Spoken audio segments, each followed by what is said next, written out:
The Herd Line News. Kevin Clark, top of next hour. Antoine Walker, calling right, calling wrong. A fun weekend. We are getting some, clarity on who's going to win, but it's interesting.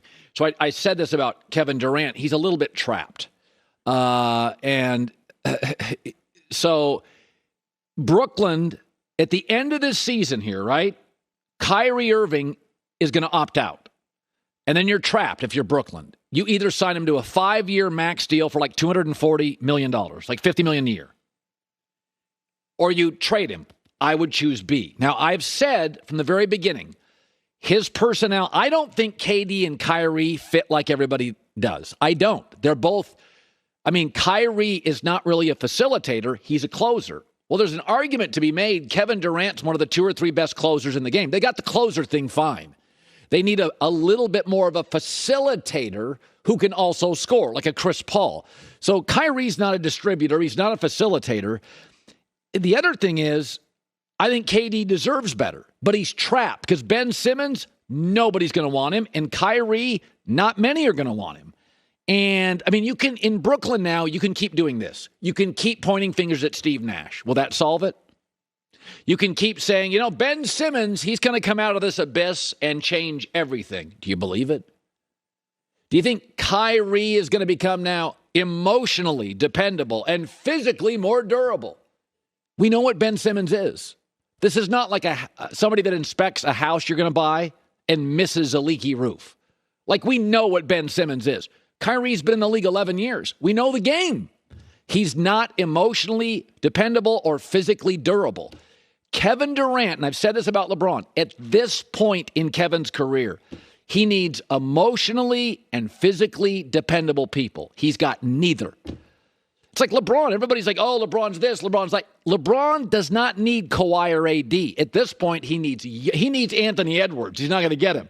He needs a guy that's going to play Jokic 74 games, be there every night, and rest for the playoffs, and then here you go. And guys that, in LeBron's case, that can play off the ball because he needs the ball. That's the offense with LeBron. It will be to the day he retires. He's going to have the ball in his hands. A great ball handler. He's a mismatch for anybody trying to defend him at the top of the circle. So, my point is, Kevin Durant already made a really bad decision to end up in Brooklyn. Like, we all know that. That's not arguable anymore. Now what do? If I'm Kevin Durant, I go to the organization, and I'm not sure if Kevin Durant has this in him. But I go to the organization and I say, trade Kyrie. Let's cross our fingers with Simmons. If he defends and distributes, I would just tell the organization, I'll make calls. I'll go recruit players to play. Guys want to play with Kevin Durant. I want to play with Kevin Durant. He's like a star, but he's not a terribly selfish star. He defends. A lot of these stars don't defend. Kevin Durant's a willing defender. He's a willing passer. He's a good guy. So when you make a huge mistake in life, and you get trapped, what you generally have to do to get out of it is take control of it and make really, really hard phone calls and make really, really hard decisions. Go talk to your boss. Go talk to your agent. Go talk to the president. I screwed up. I got to make this work. We've got to make tough decisions. You can't finesse your way out of this stuff. Kevin's got to go to his agent, go to the president, go to the owner of the Nets. I got to move off my guy. Otherwise, you're trapped because you can't depend on Ben Simmons. You can cross your fingers on him, but he has no market now. Nobody wants Ben Simmons. Kyrie's pretty good. But I've said this. I don't think he's the fit everybody thinks he is. Won't play defense. Physically, he's going to miss some games, for a variety of personal reasons. Not always the most dependable. And let's face it, he's a small finisher. Well, you're a big finisher. I want the ball in KD's hands. So, you can change coaches and you can.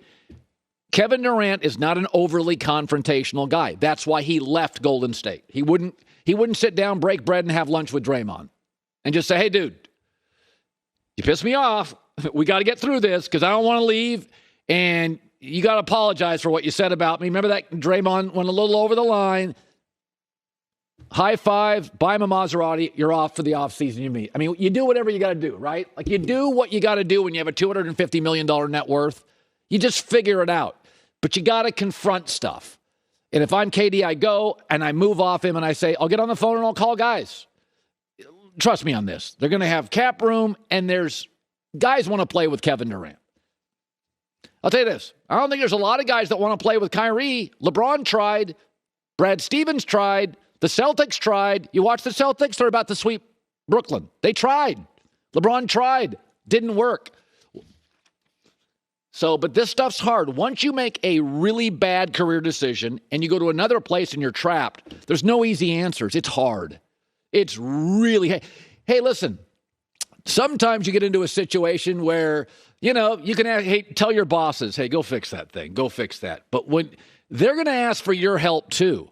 And if players want all this leverage, and they do, they want to pick the coach and pick the player and pick the draft pick and pick the team. If you want all that stuff, well, then if it goes wrong, you got to get on the phone too.